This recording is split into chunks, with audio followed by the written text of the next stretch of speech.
All right, fifth graders, so for Read Aloud today, all right, if you remember yesterday's pages, was the aftermath of Augie and Jack Will getting attacked by the seventh graders in the woods, and we found out that Augie lost his hearing aids, and Mr. Tushman had called Augie's parents, all right?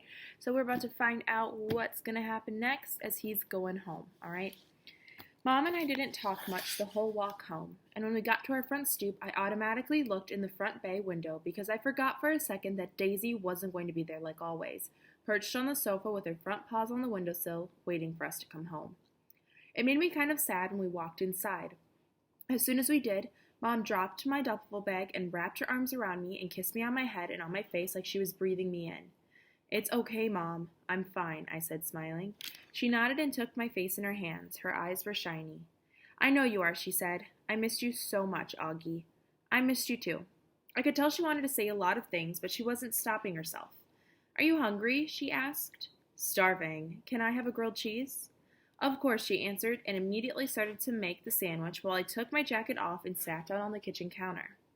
"Where's Via?" I asked. "She's coming home with Dad today." "Boy, did she miss you, Augie," Mom said. "Yeah? She would have liked the nature reserve. You know what movie they played? The Sound of Music." "You'll have to tell her that." "So do you want to hear about the bad part or the good part first?" I asked, after a few minutes, leaning my head on my hand. "Whatever you want to talk about," she answered. "Well, except for last night, I had an awesome time," I said. "I mean, it was just awesome. That's why I'm so bummed. I feel like they ruined the whole trip for me." "No, sweetie, don't let them do that to you. You were there for more than 48 hours, and that awful part lasted 1 hour. Don't let them take that away from you, okay?" "I know," I nodded.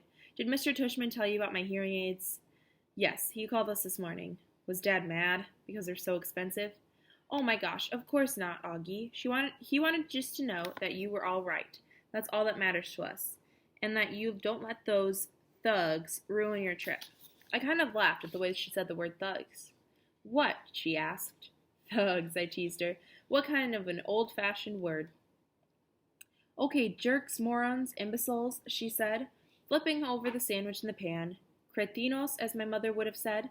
Whatever you want to call them. If I saw them on the street, I would," and she shook her head. "They were pretty big, Mom," I smiled. "Seventh graders, I think." She shook her head. "Seventh graders? Mr. Tushman didn't tell us that. Oh my goodness." "Did he tell you how Jack stood up for me?" I said. "And Amos was like, bam, he rammed right into the leader. They both crashed to the ground, like in a real fight. It was pretty awesome. Amos's lip was bleeding and everything. He told us there was a fight, but," she said, looking at me with her eyebrows raised, I'm just so grateful that you and Amos and Jack were fine. When I think about what could have happened," she trailed off, flipping the grilled cheese again. "My Montauk hoodie got really shredded."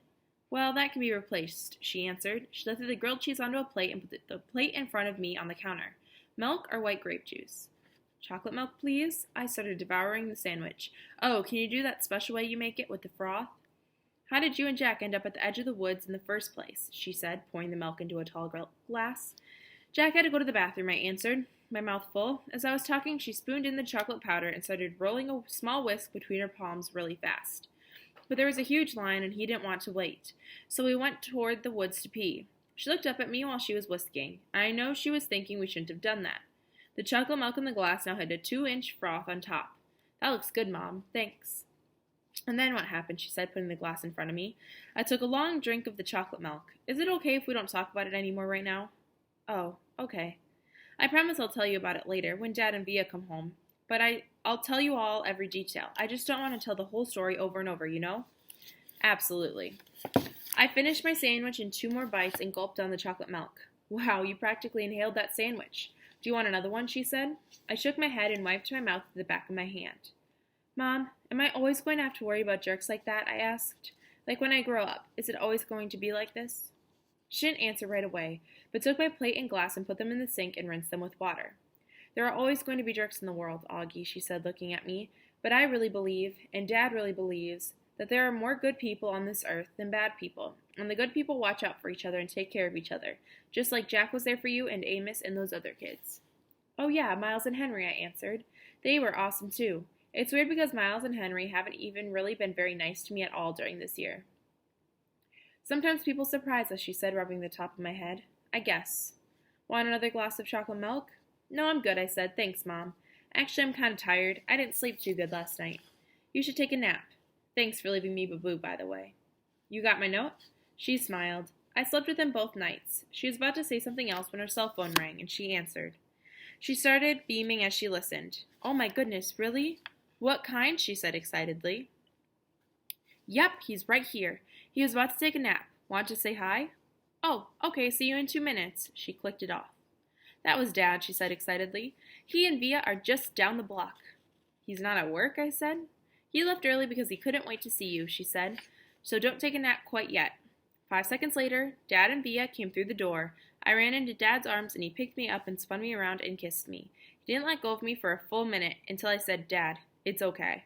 And then it was Via's turn, and she kissed me all over like she used to do when I was little. It wasn't until she stopped that I noticed the big white cardboard box they had brought in with them. What's that? I said. Open it, said Dad smiling, and he and Mom looked at each other like they knew a secret. Come on, Augie, said Via.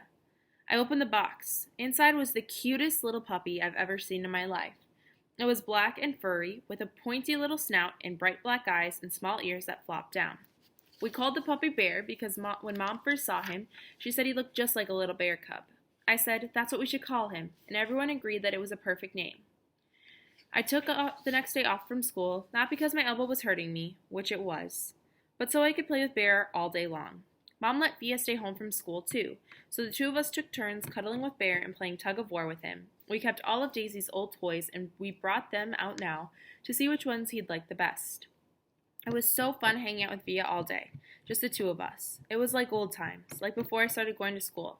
Back then, I couldn't wait for her to come home from school so she could play with me before starting her homework. Now that we're older, though, and I'm going to school and have friends of my own that I hang out with, we never do that anymore. So it was nice hanging out with her, laughing and playing. I think she liked it, too. Alright, so in our chapters, we saw that Augie was surprised, and so was Via, with a new puppy. So what I want you to do is I want you to make a connection to your own life. When was a time that you were surprised by something? How did you feel when you got surprised with it? What was it?